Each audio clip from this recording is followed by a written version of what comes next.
Assalamualaikum warahmatullahi wabarakatuh. Teman-teman sekalian yang dirahmati Allah, Nabi Isa alaihissalam adalah seorang nabi yang memiliki banyak keistimewaan. Beliau merupakan nabi terakhir yang diturunkan di kalangan Bani Israel, dan beliau terlahir tanpa perantaraan seorang ayah. Kenapa bisa seperti itu? Apa hikmah dan rahasia di balik peristiwa tersebut? Berikut ini penjelasannya. Allah Subhanahu wa Ta'ala melalui malaikat mengabarkan kelahiran Nabi Isa dengan satu kalimat darinya dan menamainya Al-Masih Isa ibnu Maryam. Ketika berkata malaikat-malaikat, "Hai Maryam, sesungguhnya Allah memberi engkau kabar suka dengan satu kalimat darinya tentang seorang anak laki-laki, namanya Al-Masih Isa ibnu Maryam, yang dimuliakan di dunia dan di akhirat. Dan ia adalah dari antara orang-orang yang dekat kepada Allah."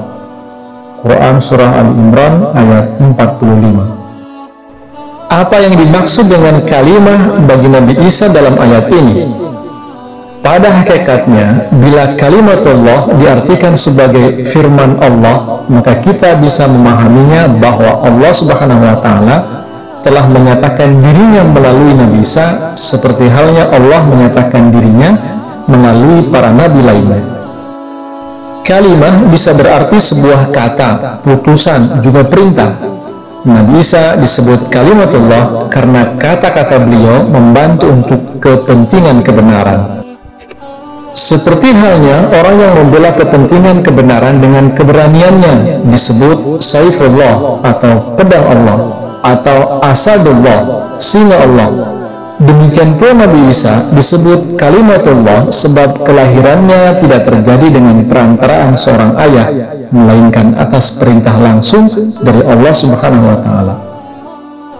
Sehingga penggunaan kata kalimah tentang Nabi Isa sama sekali tidak memberikan kepada beliau suatu martabat yang lebih baik dari nabi-nabi lainnya.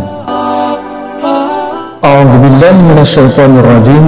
Qala kadzaliki qala rabbuki huwa 'alayya hayyin wa linaj'alahu ayatan lin-nas wa rahmatan minna wa kana amran maqdiyya.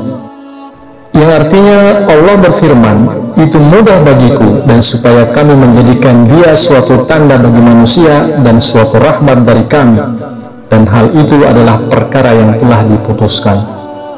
Quran Surah Maryam ayat 22. Ungkapan ayatan linnas atau tanda bagi manusia dalam ayat ini berarti kelahiran Nabi Isa tanpa bapa yang sungguh merupakan suatu tanda besar bagi Bani Israel. Hal itu mengisyaratkan bakal terjadinya perpindahan kenabian dari keturunan Israel kepada keturunan Ismail, dan merupakan peringatan kepada Bani Israel bahwa rohani mereka telah begitu rusak dan akhlak mereka yang begitu mundur, sehingga tiada lagi seorang laki-laki di antara mereka yang layak menjadi ayah seorang nabi.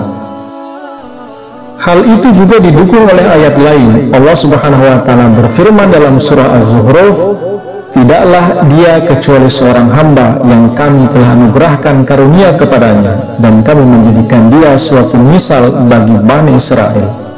Quran Surah Az-Zukhruf ayat 59. Diturunkannya Nabi Isa adalah tanda bahwa orang-orang Yahudi akan dihinakan dan direndahkan, serta akan kehilangan kenabian untuk selama-lamanya. Karena misal berarti sesuatu yang semacam atau sejenis dengan yang lain.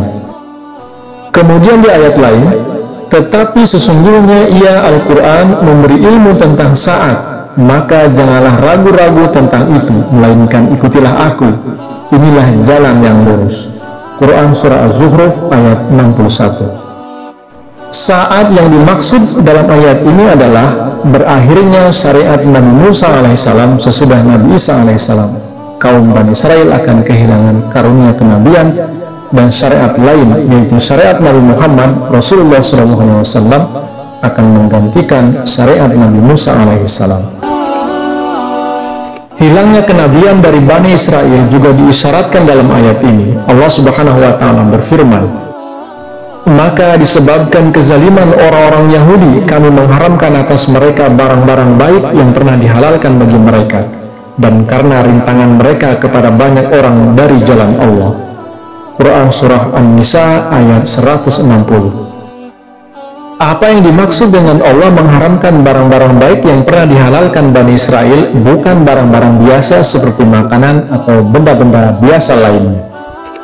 Kenyataannya, sejak Nabi Musa hingga Nabi-Nabi setelahnya tidak pernah ada yang melarang mereka memakan barang-barang yang telah diizinkan kepada mereka dalam Taurat. Sehingga maksud ayat ini mengisyaratkan kepada rahmat kerohanian berupa kenabian yang telah terlepas dari mereka. Nikmat kenabian dan raja-raja merupakan nikmat terbesar bagi Bani Israel sebagaimana disebutkan dalam Al-Quran. Dan tatkala Musa berkata kepada kaumnya, "Hai kaumku, ingatlah nikmat Allah atasmu ketika Dia menjadikan nabi-nabi di antaramu dan menjadikan kamu raja-raja, dan Dia memberikan kepadamu apa yang tidak diberikan kepada kaum lain di antara bangsa-bangsa." Quran Surah Al-Ma'idah ayat 20.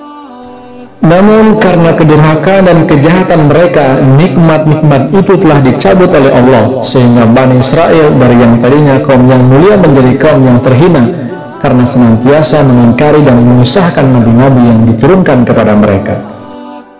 Kemudian maka ditimpahkan kepada mereka kehinaan dan kemiskinan, dan mereka kembali dengan mendapat kemurkaan dari Allah.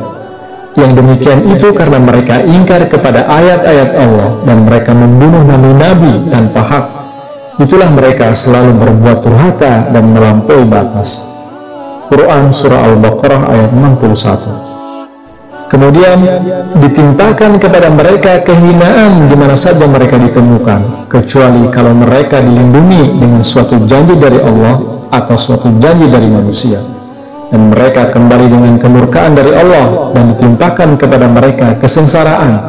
Yang demikian itu ialah karena mereka mengingkari ayat-ayat Allah dan mereka membunuh nabi-nabi tanpa hak.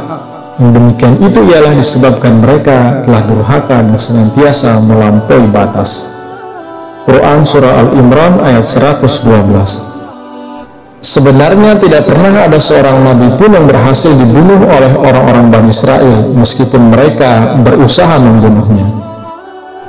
Kata qatl di samping arti utamanya ialah membunuh, bisa juga berarti berusaha atau bermaksud membunuh, memukul, mengutuk, tak mau berurusan, dan menetralkan pengaruh jahat sesuatu benda. Oleh karena itu, kata qatl dalam ayat-ayat itu tidak berarti kaum Bani Israel berhasil membunuh para nabi. Kata itu hanya berarti bahwa mereka itu sangat menentang para nabi dan tentu akan membunuh mereka seandainya mereka itu mampu. Nubuatan penting dan jauh jangkauannya mengenai orang-orang Yahudi ialah mereka ditakdirkan untuk selama-lamanya menjadi sasaran kehinaan serta kerendahan dan hidup di bawah kekuasaan bangsa lain. Sejarah kaum Yahudi semenjak zaman Rasulullah SAW sampai sekarang mengandung bukti yang nyata tentang kebenaran nubuatan yang mengagumkan itu. Di semua negeri dan di segala zaman, tidak terkecuali di zaman modern saat ini, orang-orang Yahudi pernah menjadi bangsa penindasan yang pahit dan pernah menderita berbagai macam penghinaan dan kerendahan.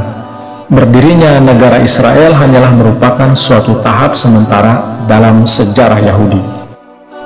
Perilaku buruk kaum Bani Israel yang senantiasa menentang dan mengingkari nabi-nabi yang diturunkan kepada mereka sehingga mereka dihukum oleh Allah merupakan pelajaran berharga agar kita tidak mencontoh perilaku buruk mereka.